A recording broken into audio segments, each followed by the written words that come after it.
Senator from Kentucky.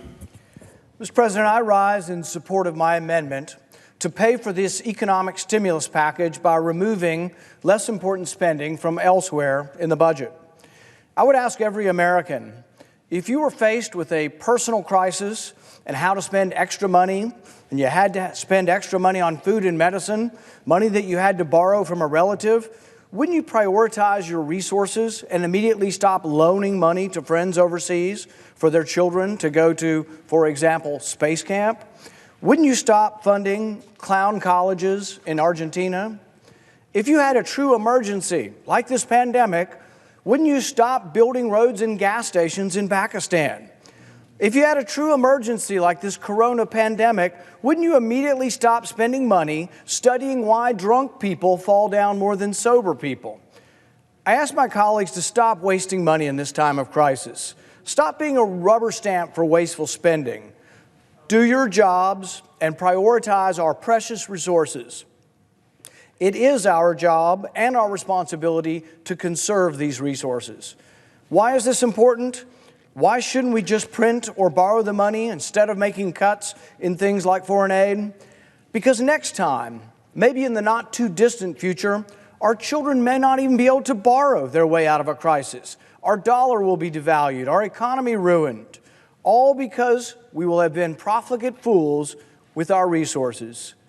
All because we refuse to do what we were elected to do, which is to prioritize the truly vital, such as coronavirus relief and medical research, over the extraneous, such as spending money on clown colleges, gas stations, and roads in Afghanistan.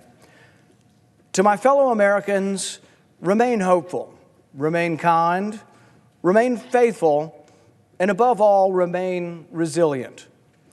In the world's history, pandemics are the norm, not the exception. It is only recently, in the modern era of antibiotics and vaccines, that pandemics have become less frequent. Ever since vaccines eradicated polio and smallpox, modern man has become accustomed to the idea that life is relatively safe, that a long life is to be expected. Consequently, any re-eruption of diseases beyond our control paralyzes us with fear.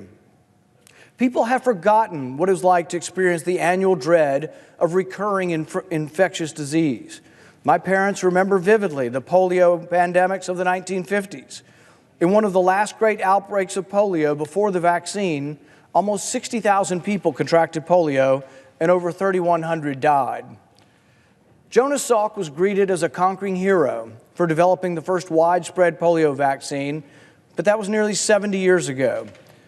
In the early 18th century, Dr. Zebediah Boylston showed great courage in introducing inoculation for smallpox.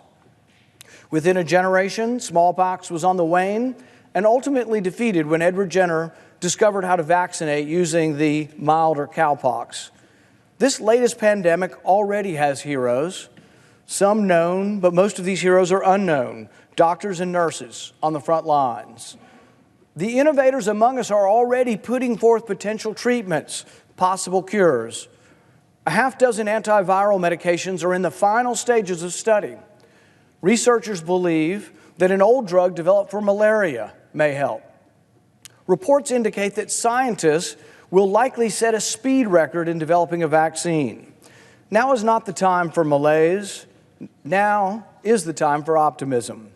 By summer, there is a very good chance we will be in the recovery phase. Now is not the time to give in.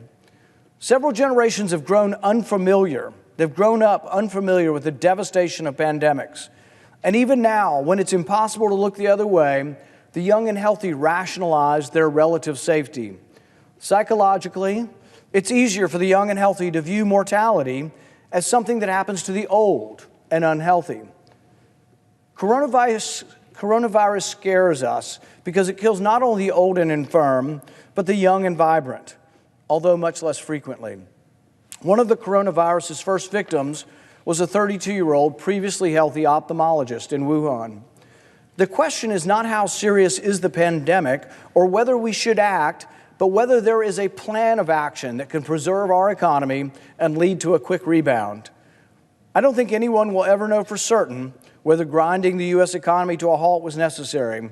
Likewise, no one can really know the converse, what would have happened had we not attempted to slow the virus's spread. It is useful, though, to remember that just 10 years ago, we suffered the swine flu pandemic, and the swine flu was no walk in the park. It is estimated that about 60 million Americans were infected and over 12,000 people died. Now, experts have said that the coronavirus is much more lethal than the swine flu, likely true, but worldwide deaths from the swine flu were estimated to be between 150,000 and 575,000. When calm returns, it will be helpful to examine how our responses differed between the swine flu and the coronavirus. At one time, we were completely helpless before the ravages of natural disasters, such as infectious diseases. But our history is one of great innovation and perseverance. We will survive this pandemic. What government does to mitigate the calamity should be short-lived, temporary, and cause as little distortion to the free market economy as possible. The history of pandemics indicates a strong likelihood that the peak of infections and mortality could pass in a few weeks to a few months. Congress should remain calm and try not to explode the debt in our response. The public should know that Congress has already enacted reforms that will free up millions of industrial masks to be used by our doctors and nurses. Thoughtful sequestration and quarantining is in place and helping. And in addition, I have introduced legislation to allow our university labs and advanced private labs to be able to develop additional testing for coronavirus and possible cures by removing red tape at the FDA. I do worry, though, that as we go further into debt, we may reach a point where our debt is so large that we are unable to manage the next pandemic. We should never forget fiscal responsibility, even in a crisis. We should pay for any new federal funding by taking that money from areas of the budget where it is not being wisely used. My amendment does just that. My amendment says that if you want to apply for money from the government through the Child Tax Credit Program, this is money that the government gives to people, that you have to be a legitimate person. You have to have a Social Security number.